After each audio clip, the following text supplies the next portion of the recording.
जय जगन्नाथ सांग मैंने देखु आज एक पनीर संध्याकालीन रेसिपी देखी देखु कि पनीर नहीं जावा कि कैप्सिकम नहीं जावा कि पियाज कि लंका गुंड कि हलदी गुंड कि अदा रसुण पेस्ट कि जीरा गुंड देकी भल से गोल ने आ गोटे चमच दही देवे गोल सारापर कि कनफ्लोर देकी आपण आउ थे गोल ने गोल सारापर 20 मिनट रखिने रखी सारापर जिते बड़े आपण खोलिबे खोली सारिकी गोटे स्टिक ने स्टिक रे प्रथम आपण गोटे कैप्सिकम तापरे गोटे पनीर तापरे गोटे पियाज तापरे कैप्सिकम आपण इच्छा मुताबक ताको सजेबे एठी आपण चाहिए टमाटो भी यूज करि परिबे मुझे किंतु टमाटो नहीं नहीं जदि जदि आपको टमाटो भल लगुचे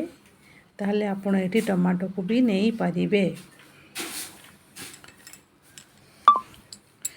तापर देखंतु ए वळी भाबरे एठी मु सजेई देची मोर दुईटाक स्टिक बनी जाइची।